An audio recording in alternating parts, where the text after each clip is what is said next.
Hi everyone, Meteorologist Brian Bennett on your October 28th. Happy Halloween weekend. We are looking at two weather features. First of all, we do have Tropical Depression number 18 that could become Tropical Storm Philippe as it moves off to the northwest.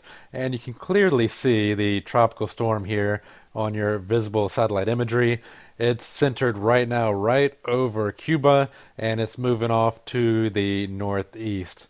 We also have a very strong cold front back in parts of northern Georgia and Alabama, and this is moving off to the southeast, and as it does so, it's going to dramatically drop temperatures for everybody behind this front.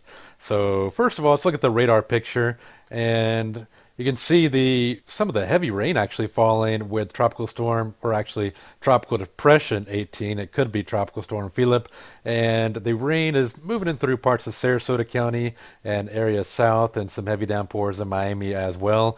Back here in the upper left corner of your screen, that is the approaching cold front. Now, for the most part, the rain from the tropical depression and possible tropical storm will remain pretty much southeast of Tampa and generally about Orlando and southeast. So the heaviest rain occurring in this area of southern Florida as the storm moves off to the northeast.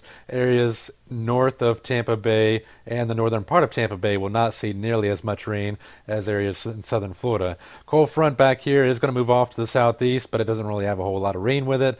It is mainly going to bring some cooler temperatures behind it.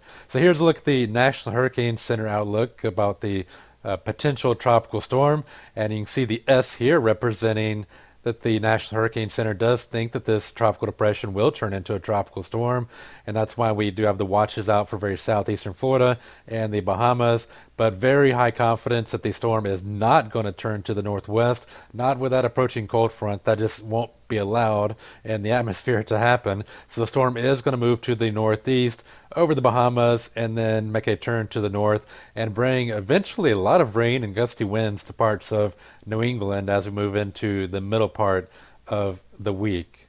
All right, let's take a look at the future radar. This is the IBM Deep Thunder model, and I know there are a lot of Halloween gatherings and all on this Saturday evening, so let me go ahead and fast forward to this is about 8 p.m. this evening, and you can see the potential tropical storm just southeast of the Florida Keys, heavy rain falling in parts of southern Florida, and maybe a light shower drizzle for areas and basically northern Pinellas County, north of St. Petersburg, and areas north of Orlando. Not really a lot of rain once you get north of about I-275.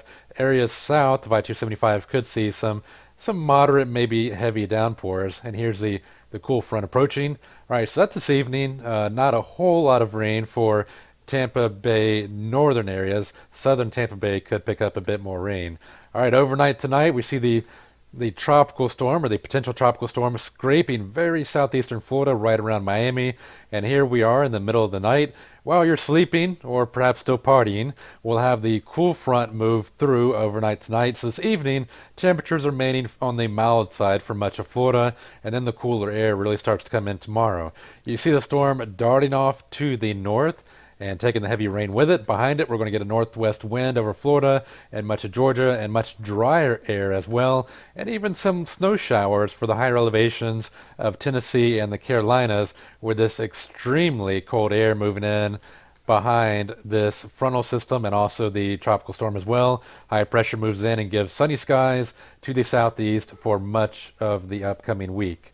So how much rain are we talking about? Let's go and plot this out here, and you can see that in southeast Florida, we're looking at the potential for 4, maybe 5 inches of rain in West Palm Beach and Fort Lauderdale and even down through the Florida Keys. But that rain rapidly ends as it goes off to the north. The downtown Tampa area could pick up maybe 4/10 of an inch, maybe a half an inch of rain. And then as you head north to northern Pinellas County up into Pasco and Hernando, we're only looking at drizzle or maybe a very light shower. So that rain cutting off very quickly once you get north of, again, I-275 area and I-4. And there's a cool front, but again, the front not really bringing a whole lot of rain with it. So not a big concern for Florida from this potential tropical storm. Yeah, some heavy downpours, and there could even be a tornado warning or two in southeast Florida.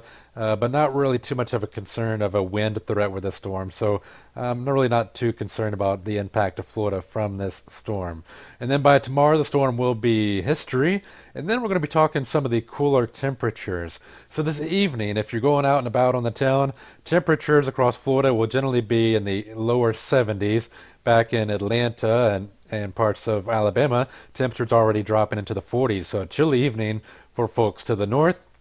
Fast forwarding the computer model to tomorrow morning. Here we are tomorrow morning, Tampa, St. Petersburg, Clearwater looking at 64 degrees.